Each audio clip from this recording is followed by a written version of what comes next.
Hello नमस्कार साथियों, कैसे हैं आप सब। तो जैसा कि आपसे वादा किया था, आज से हम रफ्तार 6000 सीरीज शुरू करने जा रहे हैं, जिसमें हम लगातार 60 वीडियोस में राजनीति विज्ञान के 6000 वन लाइनर क्वेश्चंस डिस्कस करेंगे, जो कि UGC NET, assistant professor, PGT, TGT, CTET, HTET, CUET, PhD, entrance test जैसे विभिन्न एग्जामों के लिए बहुत ज़्यादा उपयोगी हैं। इंग्लिश मीडियम वाले कैंडिडेट्स के लिए खेद है, हिंदी सीरीज खत्म होने के बाद आपके लिए भी सीरीज लाएंगे। तब तक आप पीडीएफ से पढ़ाई कर सकते हैं, जिसमें सेम क्वेश्चंस इंग्लिश मीडियम में भी दिए गए हैं। पीडीएफ की लिंक आपको डिस्क्रिप्शन बॉक्स में मिल जाएगी। तो चलिए देरी ना करते हुए शुरू करते हैं आज का सेशन। पहला सवाल है, किसने लोक को व्यक्तिवाद का जनक कहा? लोक को व्यक्तिवाद का जनक कहा सेबाइन ने, सेबाइन। दूसरा सवाल, किसने कहा कि उदारवाद की आत्मा जॉन लोक में सर्वाधिक परिलक्षित होती है? इसका भी उत्तर होगा सेबाइन। तीसरा सवाल, लोक की प्राकृतिक अवस्था क्या थी? लोक ने जो स्टेट ऑफ नेचर बताया था वो क्या बताया था? तो लोक की प्राकृतिक अवस्था थी पूर्व राजनीतिक, पूर्व राजनीतिक। हॉब्स की प्राकृतिक अवस्था क्या थी? हॉब्स की प्राकृतिक अवस्था थी पूर्व राजनीतिक और पूर्व सामाजिक। तो याद करने के लिए आप रख सकते हैं जैसे लॉक, लॉक का मतलब ताला होता है। लॉक जब भी हम लगाते हैं तो पूरा लॉक लगाते हैं। कैसा लगाते हैं? पूरा, पूरा लॉक लगाओ, अच्छे से लॉक लगाओ। तो पूर्व राजनीतिक, लॉक की प्राकृतिक अवस्था है पूर्व राजनीतिक, और हॉब्स की पूर्व राजनीतिक और पूर्व सामाजिक, पूरा पूसा, पूरा पूसा। पांचवा सवाल, किसने कहा कि लॉक वास्तव में अंग्रेजी उदारवाद का मूल स्रोत है? लॉक वास्तव में अंग्रेजी उदारवाद का मूल स्रोत है, यह कहा मैकफरसन ने, मैकफरसन। छठा सवाल, किसके अनुसार स्वतंत्रता और व्यक्ति की गरिमा उदारवाद की आत्मा है? हॉब्स हाउस का स्टेटमेंट है, हॉब हाउस का। सातवां सवाल, किसने कहा कि उदारवाद लोकतंत्र और व्यक्तिवाद का मिश्रण है? लोकतंत्र और व्यक्तिवाद का मिश्रण उदारवाद को बताया मैकगवर्न ने। आठवां सवाल, किसने कहा कि आधुनिक उदारवादी राज्य औद्योगिक बन जाएंगे? आधुनिक उदारवादी राज्य औद्योगिक बन जाएंगे, यह कहा गैलब्रेथ ने, गैलब्रेथ। नौवां सवाल, 1911 में लिबरलिज्म पुस्तक किसने लिखी? 1911 में लिखी गई है पुस्तक लिबरलिज्म। यह पुस्तक लिखी लियोनार्ड हॉबहाउस ने, लियोनार्ड हॉबहाउस ने। 10वां सवाल, the future of working class, the future of working class पुस्तक लिखी है Alfred Marshall, Alfred Marshall, future of working class. 11वां सवाल, the constitution of liberty, the constitution of liberty पुस्तक लिखी है फ्रेडरिक हैयक ने, Frederick Hayek, the constitution of liberty. 12वां सवाल, किसने कहा संपूर्णतावाद यानी टोटलिटेरियनिज्म और कल्याणकारी राज्य यानी वेलफेयर स्टेट एक ही सिक्के के दो पहलू हैं? संपूर्णतावाद और कल्याणकारी राज्य एक ही सिक्के के दो पहलू हैं, यह कहा फ्रेडरिक हैयक ने, फ्रेडरिक हैयक। 13वां सवाल, न्यू डील कार्यक्रमों की शुरुआत किसने की? न्यू डील कार्यक्रमों की शुरुआत की एफ.डी. रूजवेल्ट ने, एफ.डी. रूजवेल्ट। 14वां सवाल, किसने कहा आज्ञाकारिता यानी ओबीडियंस से होने वाली संभावित हानि विरोध से होने वाली संभावित हानि से कम है? यह स्टेटमेंट बहुत फेमस स्टेटमेंट है बेंथम का। आज्ञाकारिता से होने वाली संभावित हानि विरोध से होने वाली संभावित हानि से कम होती है, बेंथम का स्टेटमेंट है ये। 15वां सवाल, किस रिपोर्ट के कारण ब्रिटेन में कल्याणकारी राज्य स्थापित हुआ? फेमस रिपोर्ट है ये, वेबरीज रिपोर्ट, वेबरीज रिपोर्ट के कारण ब्रिटेन में कल्याणकारी राज्य स्थापित हुआ था।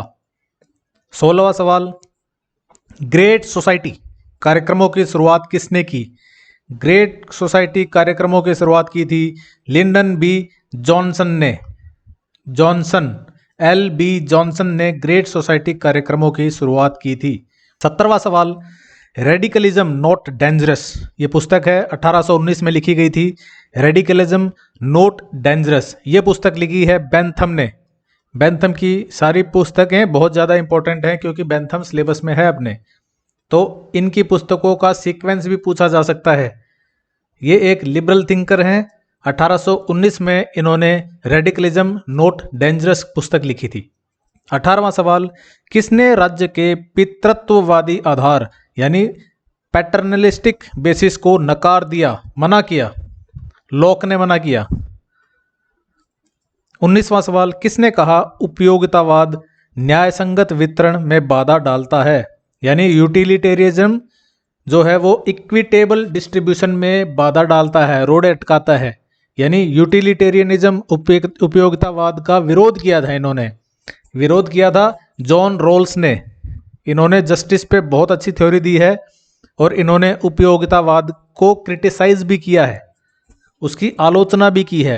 तो उपयोगितावाद न्यायसंगत वितरण में बाधा डालता है, ये स्टेटमेंट है जॉन रोल्स का। 20वां सवाल, किसने कहा हर विचारधारा पारंपरिक होती है? हर विचारधारा को पारंपरिक बताया ऑक्सफोर्ड ने, ऑक्सफोर्ड। इसके बाद थ्योरी ऑफ रैशनल चॉइस तर्कसंगत चुनाव सिद्धांत किसने विकसित किया? एंथनी डाउन्स ने। एंथनी डाउन्स ने तर्कसंगत चुनाव सिद्धांत विकसित किया। 22वां सवाल, राजनीतिक दायित्व सिद्धांत theory of political obligation, important है ये। टी.एच. ग्रीन ने इस सिद्धांत का प्रतिपादन किया था और इस नाम से इन्होंने पुस्तक भी लिखी है, T H. Green theory of political obligation. 23वां सवाल, कानूनी समानता यानी लीगल इक्वालिटी के प्रमुख समर्थक कौन हैं?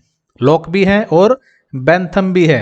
लॉक और बेंथम का कहना यह है कि समानता कानून ही स्थापित कर सकता है, समाज में समानता अपने आप नहीं आएगी, कानून के द्वारा ही समानता स्थापित की जा सकती है।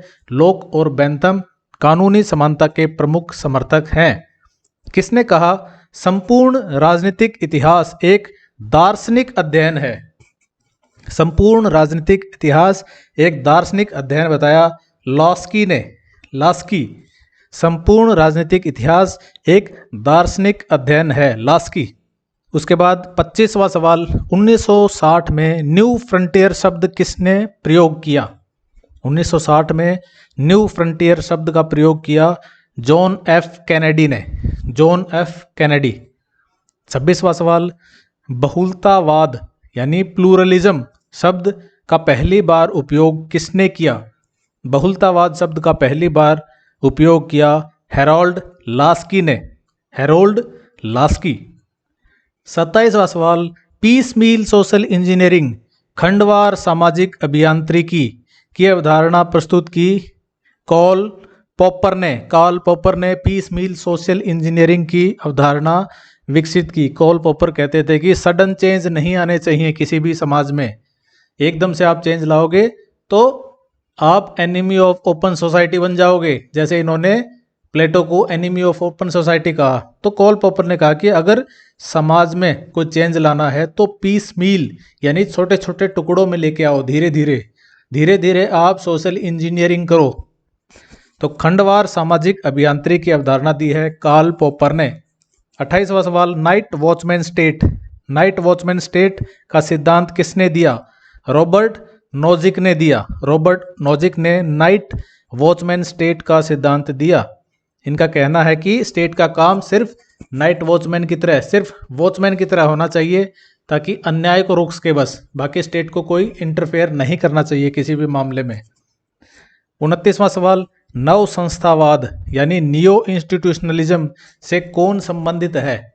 नव संस्थावाद से संबंधित है जीन ब्लॉन्डेल। 30वां सवाल, किसने गैर राज्यकारी अभिनेताओं नॉन स्टेट एक्टर्स को 3 प्रकारों में वर्गीकृत किया?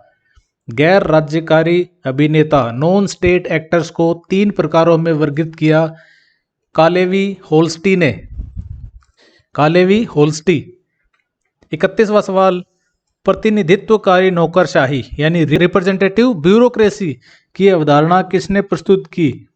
रिप्रेजेंटेटिव ब्यूरोक्रेसी यानी प्रतिनिधित्वकारी नौकरशाही की अवधारणा प्रस्तुत की डोनाल्ड किंग्सले ने। Donald Kingsley. 32वां सवाल, किसने कहा समाज व्यक्ति और राज्य के बीच एक तीसरी इकाई है? यानी राज्य और ये है व्यक्ति, इन दोनों के बीच एक तीसरी इकाई है समाज। ये कही है बात J.S. मिल ने, यानी इन दोनों को मिलने से रोक रहा है ये, या इन दोनों को मिलाता है ये भी कह दें। हमें बेसिकली ये मिल शब्द को इससे कहीं ना कहीं कोरिलेट करके देखना है। तो राज्य और व्यक्ति के बीच एक तीसरी इकाई है जो इनको मिलाती है, वो होगी मिल। मिल मिलाता है। किसने कहा स्वतंत्रता एक सामाजिक उद्देश्य है? स्वतंत्रता एक सामाजिक उद्देश्य बताया J.S. मिल ने। हम जानते हैं स्वतंत्रता व्यक्ति से रिलेटेड है और समाज जो है वो समाज से रिलेटेड है। तो व्यक्ति और समाज में कोरिलेशन क्या बताया था? वो J.S. मिल ने ही बताया था थोड़ी देर पहले। तो J.S. मिल याद रख सकते हैं इससे। सवाल नंबर 34, किसने कहा गरीबी अपराध और कानून की जननी है? कि जितनी ज़्यादा गरीबी होगी उतना ज़्यादा अपराध होगा, और अपराध होगा तो कानून भी बनाना पड़ेगा। तो गरीबी जो है वही अपराध की जननी है, वही कानून की जननी है। यह बात कही है अरस्तु ने, अरिस्टोटल। किसने कहा स्वतंत्रता प्राकृतिक है लेकिन बहुमत के अधीन होती है? स्वतंत्रता प्राकृतिक है लेकिन बहुमत के अधीन होती है। ये स्टेटमेंट है जॉन लॉक का, फेमस स्टेटमेंट है जॉन लॉक का, ये आपको याद रखना है। स्वतंत्रता प्राकृतिक है लेकिन बहुमत के अधीन होती है, जॉन लॉक। 36वां सवाल, किसने कहा स्वतंत्रता का अर्थ है दूसरों की मनमानी इच्छा से मुक्ति या बाध्यकारी कृत्यों को रोकने की स्वतंत्रता? दूसरों की मनमानी इच्छा से मुक्ति पाना स्वतंत्रता है, या बाध्यकारी जो कार्य हैं उनको रोकने की स्वतंत्रता ही स्वतंत्रता है। ये स्टेटमेंट है F.A. हायक ने, फ्रेडरिक हायक। 37वां सवाल, 1962 में कैपिटलिज्म एंड फ्रीडम पुस्तक किसने लिखी? ये लिखी मिल्टन फ्रीडमैन ने। फ्रीडम शब्द आ रहा है यहाँ पे, फ्रीडमैन शब्द आ रहा है। तो capitalism and freedom Milton Friedman की पुस्तक है, 1962 में लिखी थी, जिस समय क्यूबा का मिसाइल संकट हुआ था। आप ऐसे याद रख सकते हैं, हालांकि इसका उससे कोई रिलेशन नहीं है, पर जस्ट जनरलाइज आप कुछ कुछ साल याद रखेंगे, किसी इवेंट से याद रखेंगे तो आपको वो चीज़ें याद आ जाती हैं। क्वेश्चन नंबर 38, किसने कहा अधिकारों के बिना स्वतंत्रता संभव नहीं है? बहुत इंपॉर्टेंट स्टेटमेंट है ये, लॉस्की की स्टेटमेंट है। अधिकारों के बिना स्वतंत्रता संभव नहीं है, पहले अधिकार चाहिए फिर ही स्वतंत्रता आ सकती है। 39वां क्वेश्चन, इस क्वेश्चन में एक मिस्टेक है इसलिए इसको हम छोड़ देते हैं। अगला अपना जो पार्ट आ जाता है वो है समाजवाद, मार्क्सवाद और साम्यवाद, सोशलिज्म, मार्क्सिज्म एंड कम्युनिज्म। 40वां सवाल, किसने कहा समाजवाद एक रंग बदलने वाला गिरगिट है? समाजवाद एक रंग बदलने वाला गिरगिट है, रोमजी मुयर ने ये बात कही है। 41वां सवाल, किसने कहा मैं अपने मन और हृदय में समाजवाद रखता हूँ? मैं अपने मन और हृदय में समाजवाद रखता हूँ, यह बात कही अपने पहले प्रधानमंत्री पंडित जवाहरलाल नेहरू ने। 42वां सवाल, किसने कहा समाजवाद का अर्थ केवल आय की समानता है? समाजवाद का अर्थ केवल आय की समानता बताया बर्नार्ड शॉ ने, बर्नार्ड शॉ। 43वां सवाल, फेबियन समाजवाद, फेबियन समाजवाद का मुख्य लक्ष्य था क्रमिक परिवर्तन, क्रमिक परिवर्तन, यानी समाजवाद आए लेकिन स्टेप्स में आए, थोड़ा थोड़ा करके आए। क्रमिक परिवर्तन फेबियन समाजवाद का मुख्य लक्ष्य था। 44वां सवाल, व्यवहारवाद यानी बिहेवियरलिज्म की नींव किसने रखी? व्यवहारवाद की नींव रखने वाले थे चार्ल्स मैरियम, चार्ल्स मैरियम। 45वां सवाल, किसने कहा पूंजीवाद के महासागर के बीच समाजवादी द्वीप पूरी दुनिया के सर्वहारा वर्ग के क्रांतिकारी आंदोलन के लिए प्रकाश की किरण के रूप में कार्य करेगा। यह स्टेटमेंट है लेनिन की। पूंजीवाद के महासागर के बीच समाजवादी द्वीप पूरे दुनिया के सर्वहारा वर्ग के क्रांतिकारी आंदोलन के लिए प्रकाश की किरण के रूप में कार्य करेगा। लेनिन की स्टेटमेंट है ये। अगला सवाल है, हेगल के अधिकार दर्शन की आलोचना पुस्तक किसने लिखी? Critique of Hegel's philosophy of right. ये इंपॉर्टेंट बुक है, कार्ल मार्क्स की बुक है ये। कार्ल मार्क्स ने हेगल की आलोचना की थी। 47वां सवाल, मार्क्स ने 1865 में कौन सी पुस्तक लिखी? 1865 में इन्होंने पुस्तक लिखी थी वैल्यू प्राइस एंड प्रॉफिट, मूल्य कीमत और लाभ। मूल्य कीमत और लाभ, VPP, value price and profit book है मार्क्स की, जो इन्होंने 1865 में लिखी है। 48वां सवाल, राज्य की सापेक्ष स्वायत्ता यानी रिलेटिव ऑटोनॉमी का सिद्धांत किसने दिया? रिलेटिव ऑटोनॉमी ऑफ स्टेट का सिद्धांत दिया है ग्रामसी ने। ग्रामसी ने सापेक्ष स्वायत्ता का सिद्धांत दिया।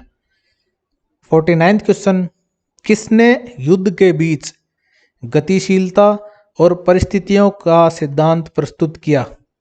किसने युद्ध के बीच गतिशीलता और परिस्थितियों का सिद्धांत प्रस्तुत किया? उत्तर है ग्रामसी। 50वां सवाल, सांस्कृतिक आधिपत्य यानी कल्चरल हेजेमनी की अवधारणा ये दी है ग्रामसी ने। कल्चरल हेजेमनी यानी सांस्कृतिक आधिपत्य की अवधारणा दी है ग्रामसी। 51वां सवाल, नागरिक समाज यानी सिविल सोसाइटी की अवधारणा किसने दी? ये भी दी है ग्रामसी ने। सिविल सोसाइटी की अवधारणा दी है ग्रामसी ने। अगला सवाल, 1919 में फैक्ट्री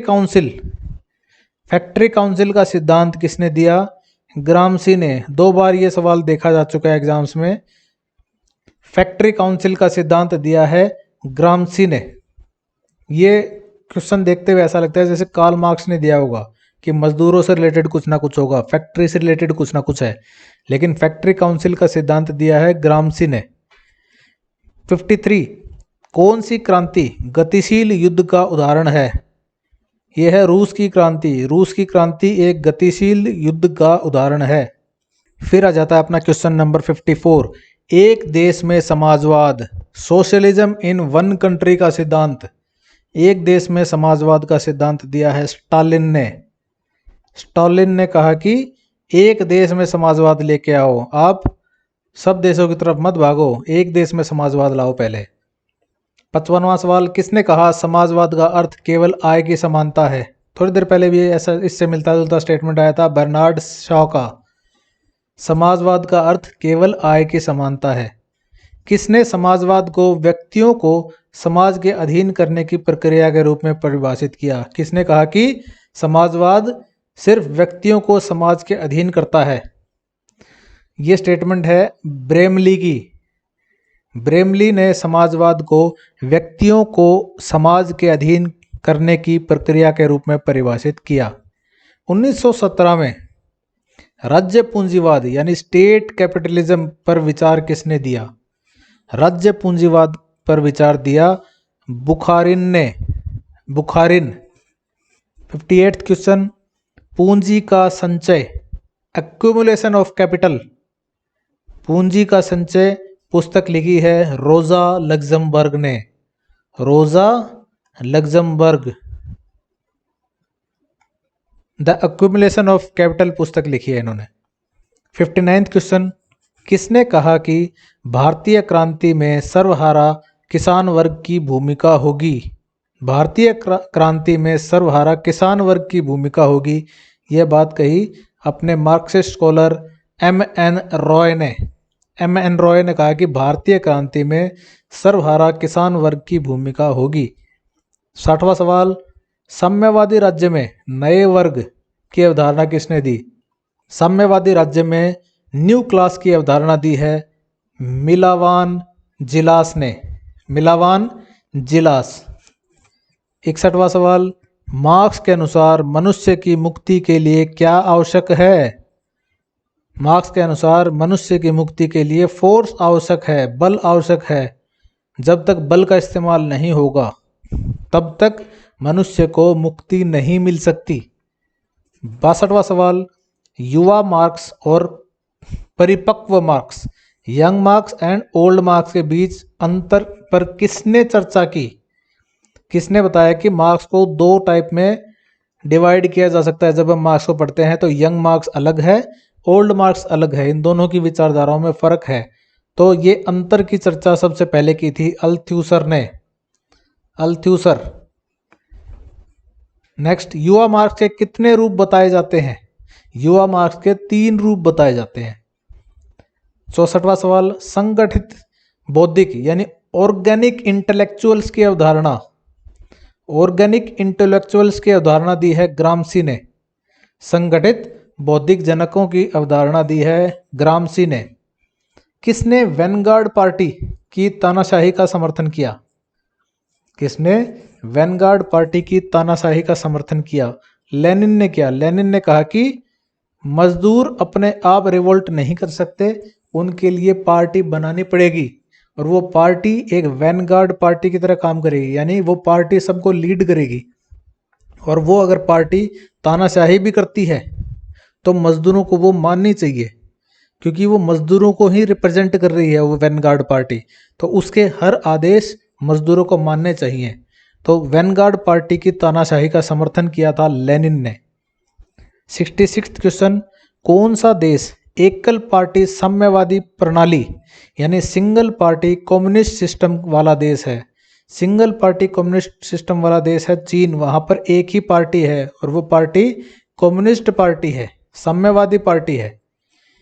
किसने तर्क दिया कि शोषण के कारण क्रांति स्वाभाविक है? कि क्रांति तो होनी स्वाभाविक है, क्रांति होगी होगी, इसे टाला नहीं जा सकता। तो ये बात कही है मार्क्स ने। मार्क्स ने कहा है कि शोषण होने के कारण क्रांति स्वाभाविक है। इसके बाद क्वेश्चन नंबर 68 आ जाता है, किसने कहा कि क्रांति के लिए विचारधारा और आर्थिक कारक दोनों आवश्यक हैं? विचारधारा भी चाहिए और आर्थिक कारक भी चाहिए। आर्थिक शोषण भी होना जरूरी है और कहीं ना कहीं मजदूरों में एक विचारधारा भी आनी चाहिए, एक पॉलिटिकल पार्टी हो जो उसमें विचारधारा भी बनाए। तो ये दोनों का समर्थन किया था लेनिन ने। लेनिन ने कहा कि क्रांति के लिए विचारधारा और आर्थिक कारण दोनों आवश्यक हैं। क्वेश्चन नंबर 69, किसने कहा साम्यवाद एक प्रकार की अधिनायकवादी अभिजात्य वर्ग की व्यवस्था है? साम्यवाद एक प्रकार की अधिनायकवादी अभिजात्य वर्ग की व्यवस्था है। ये बात कही है रेमंड आरन ने, रेमंड आरन। 70वां सवाल, कार्ल मार्क्स मूल रूप से किस पेशे से थे? कार्ल मार्क्स एक इतिहासकार थे, इतिहासकार थे कार्ल मार्क्स। इन्होंने पुस्तकें लिखी हैं इतिहास के ऊपर। क्वेश्चन नंबर 71, किसने सरकार के आर्थिक हस्तक्षेप का समर्थन किया? ये किया जॉन मेनार्ड कीन्स ने। इन्होंने सरकार के आर्थिक हस्तक्षेप का समर्थन किया, कीन्स। क्वेश्चन नंबर 72, किसने विशिष्ट वर्ग सिद्धांत और मार्क्सवाद को मिलाने का प्रयास किया? विशिष्ट वर्ग सिद्धांत और मार्क्सवाद दोनों अपोजिट सी चीजें लगती हैं, इन दोनों को मिलाने का प्रयास किया बर्नहम ने कि भाई विशिष्ट वर्ग और मार्क्सवाद दोनों को बर्न कर देंगे हम, दोनों को मिला देंगे हम, बर्नहम। क्वेश्चन नंबर 73, किसने कहा लाखों लोग मार्क्स की पूजा देवता की तरह करते हैं और अन्य लोग उसे एक धूर्त मानते हैं? यह स्टेटमेंट है मैक्सी की। मैक्सी ने मार्क्स को काफ़ी स्टडी किया है और मैक्सी कहते हैं कि लाखों लोग तो इसकी पूजा करते हैं देवता की तरह और बहुत से लोग ऐसे भी हैं जो उसको धूर्त मानते हैं। यानी मार्क्स को दो तरह से समझा जाता है पूरी सोसाइटी में, ऐसे लोग भी हैं जो उसकी पूजा करते हैं और ऐसे लोग भी हैं जो उसको धूर्त मानते हैं। तो दोनों मैक्सिमम सी चीज़ हो गई। एक तो आप उसकी पूजा कर रहे हो, बिल्कुल मैक्सिमम में भक्त बन गए हो उसके, दूसरे आप उसको धूर्ती मान रहे हो कि भाई आप एक्सट्रीम में चले गए हो, यानी मैक्स, उधर भी मैक्स इधर भी मैक्स। और ये कही है बात मैक्सी ने, दोनों मैक्सिमम चीजें बोल रहे हैं तो मैक्सी की स्टेटमेंट है ये। क्वेश्चन नंबर 74, पहला मार्क्सवादी जिसने राष्ट्रवाद को स्वीकार किया, पहला मार्क्सवादी जिसने राष्ट्रवाद को स्वीकार किया, ये थे स्टालिन, जिन्होंने एक राष्ट्र में समाजवाद की बात कही थी कि एक राष्ट्र में पहले समाजवाद लाओ, तो उन्होंने राष्ट्रवाद को स्वीकार किया। ऐसे पहले मार्क्सवादी थे। बाकी सब मार्क्सवादी जो हैं वो राष्ट्रवाद की भावना को स्वीकार नहीं करते। वो कहते हैं कि सारे के सारे पूरे वर्ल्ड में जितने मजदूर हैं उनकी एक ही आइडेंटिटी है, वो एक होने चाहिए। लेकिन स्टालिन कहते थे कि पहले एक राष्ट्र में कुछ करो, चेंज करना है तो अपने राष्ट्र को पहले देखो। क्वेश्चन नंबर 75, किसने सांस्कृतिक क्रांति यानी कल्चरल रिवॉल्यूशन की आवश्यकता पर बल दिया? कल्चरल रिवॉल्यूशन की आवश्यकता पर बल दिया माओ ने, माओ से तुंग, पूरा नाम है माओ से तुंग। तो माओ ने कल्चरल रिवॉल्यूशन की आवश्यकता पर बल दिया, सांस्कृतिक क्रांति की आवश्यकता।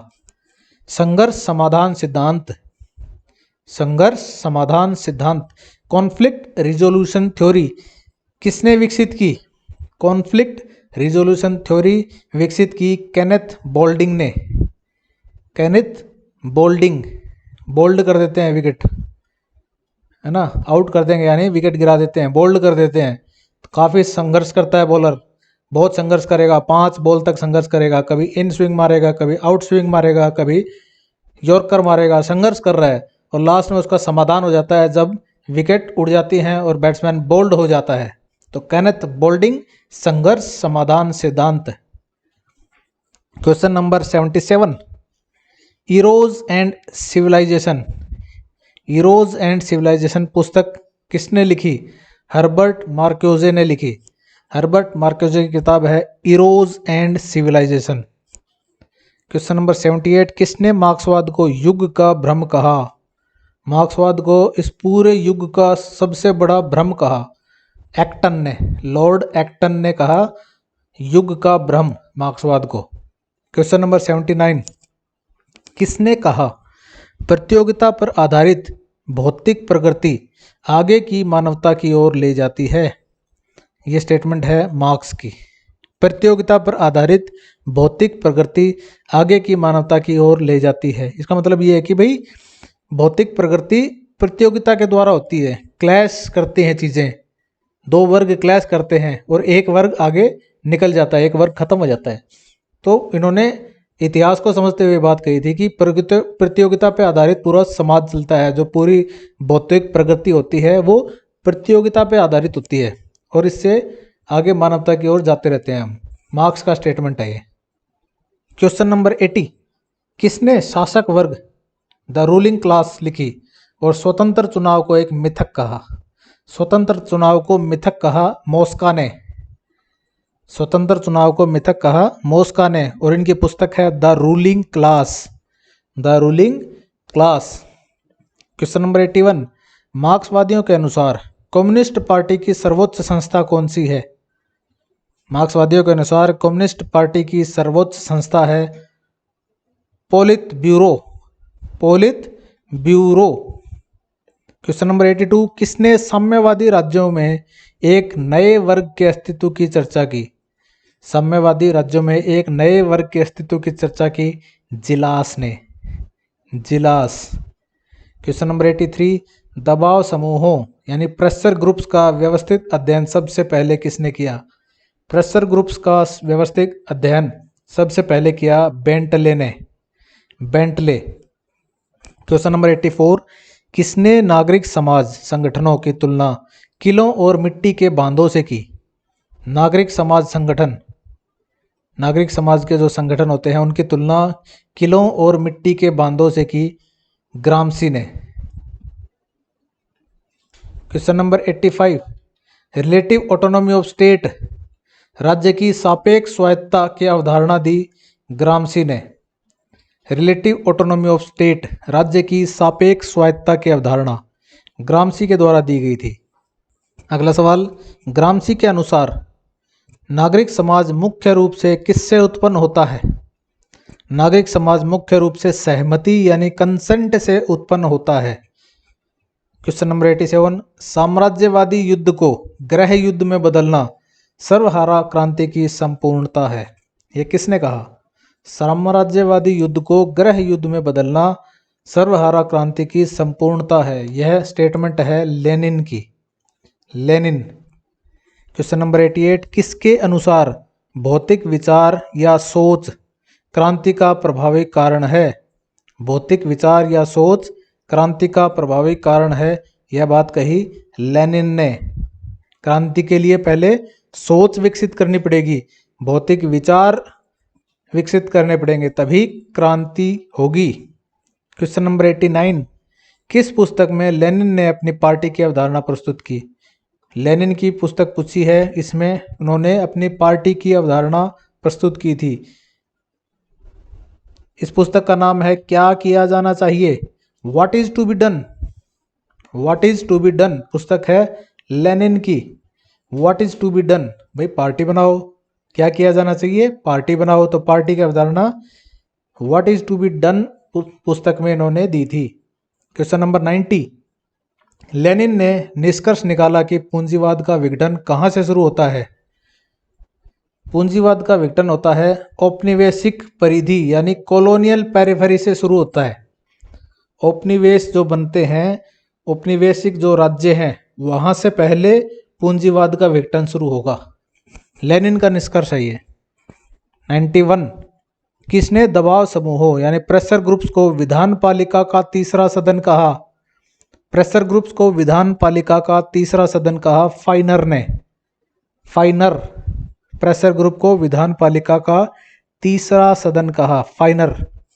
Question number 92, critical theory. Critical theory का अग्रदूत किसे माना जाता है? क्रिटिकल थ्योरी ऑफ मार्क्सिज्म का अग्रदूत माना जाता है ग्रामसी को, ग्रामसी को। क्वेश्चन नंबर 93, ग्रामसी ने जेल में कितनी नोटबुक लिखी? 30 नोटबुक लिखी थी। ग्रामसी ने जेल में 30 नोटबुक्स लिखी थी। जेल में कौन सी पुस्तक लिखी? The modern Prince. The modern Prince जो लिखी है वो लिखी है ग्रामसी ने, और ये जेल में लिखी गई थी। ग्रामसी के यथार्थवाद यानी रियलिज्म को किसने प्रेरित किया? ग्रामसी के यथार्थवाद को मैकियावेली ने प्रेरित किया। क्वेश्चन नंबर 96, ग्रामसी के अनुसार नागरिक समाज यानी सिविल सोसाइटी पे कौन नियंत्रण रखता है? ग्रामसी के अनुसार सिविल सोसाइटी पे ऑर्गेनिक इंटेलेक्चुअल्स नियंत्रण रखते हैं। संगठित बौद्धिक जनक जो हैं वो नागरिक समाज पे नियंत्रण रखते हैं। क्वेश्चन नंबर 97, किसने कहा मनुष्य वही है जो वह खाता है? फायरबाख, फायरबाख के स्टेटमेंट है ये। क्वेश्चन नंबर 98, किसने कहा कि विच्छेदन यानी अलिनिएशन सामाजिक मानदंडों में गिरावट के कारण होता है? सामाजिक मानदंडों में गिरावट के कारण अलिनिएशन होता है, विच्छेदन होता है। यह स्टेटमेंट है दुर्खीम की, दुर्खीम। क्वेश्चन नंबर 99, किसने कहा ऐतिहासिक भौतिकवाद यानी हिस्टोरिकल मटेरियलिज्म मार्क्सवाद का हृदय है? ये तो हम सब जानते हैं कि मार्क्सवाद की सेंट्रल फिलोसफी जो है वो हिस्टोरिकल मटेरियलिज्म है, ऐतिहासिक भौतिकवाद है। लेकिन ये बात किसने कही थी? ये बात कही थी जे पार्लियामेंट्स ने। क्वेश्चन नंबर 100, किसने कहा समाजवाद एक ऐसी टोपी की तरह है जो अपनी आकृति खो चुकी है क्योंकि हर कोई इसे पहन चुका है? CEM जोड की स्टेटमेंट है, बहुत इंपॉर्टेंट स्टेटमेंट है अपनी। 100वां जो सवाल है, समाजवाद एक ऐसी टोपी की तरह है जो अपनी आकृति खो चुकी है क्योंकि हर कोई इसे पहन चुका है। इसका मतलब यह है कि हर कोई अपने आप को समाजवादी बता रहा है। हर किसी की समाजवाद की डेफिनेशन, समाजवाद की परिभाषा अलग अलग है। हर किसी का समाजवाद लाने का तरीका अलग अलग है। तो समाजवाद की जो टोपी है वो हर कोई पहन रहा है, और हर कोई पहन रहा है तो असल में समाजवाद है क्या ये पता ही नहीं चल रहा है, ये अपनी आकृति खो चुका है। तो समाजवाद एक ऐसी टोपी की तरह है जो अपनी आकृति खो चुकी है क्योंकि हर कोई इसे पहन चुका है। CEM जोड की स्टेटमेंट है ये। तो आज के 100 सवाल हो चुके हैं, पार्ट 1 खत्म हुआ। मिलते हैं नेक्स्ट वीडियो में आगे के सवालों के साथ। पढ़ते रहिए, सारे के सारे क्वेश्चन एक बार फिर रिवाइज कीजिए। अगर आपने लिखे नहीं हैं लिखे नहीं है तो बहुत बड़ी गलती कर रहे हैं। फटाफट इस वीडियो को पॉज कर करके या स्क्रीनशॉट्स ले लेके इन क्वेश्चंस को लिखिए। जो आते हैं वो शायद आप ना भी लिखें तो काम चल जाएगा, लेकिन जो आपको नहीं आते हैं वो ज़रूर लिखिए। कोई भी वीडियो, कोई भी लेक्चर तभी आपको बेनिफिट देगा जब आप उससे नोट्स बनाएंगे। लेकिन अगर आप नोट्स नहीं बना रहे हैं, जस्ट वैसे ही देखे जा रहे हैं, तो कोई फ़ायदा नहीं है मेरे दोस्त, आपको बहुत भारी नुकसान होगा। और अगर आप ये सोच रहे हैं मैं दोबारा ये वीडियो कभी देख लूँगा तब नोट्स बना लूँगा, तो गलती कर रहे हैं, ऐसा कभी होता नहीं है। तो पहली वीडियो हो गई है, 59 वीडियो और आएंगी। पहली वीडियो अच्छी शुरुआत कीजिए, एक डायरी बना लीजिए, एक नोटबुक बना लीजिए जिसमें फैक्चुअल स्टेटमेंट सारी लिख लीजिए, इंपॉर्टेंट किताबें, इंपॉर्टेंट स्टेटमेंट्स। तो हो सकता है 100 में से भाई आपको 80 ना आ रही हो, 80 लिख लीजिए। 60 नहीं आ रही, 60 ही लिख लीजिए, है ना। अगर 5 ही नहीं आ रही है, बाकी सब आती है, तो 5 लिख लीजिए। बेसिकली आपको बेनिफिट होना चाहिए इससे। तो मिलते हैं नेक्स्ट वीडियो में आगे के क्वेश्चंस के साथ। तब तक पढ़ते रहिए, रिवाइज करते रहिए। Take care, bye bye, Tata.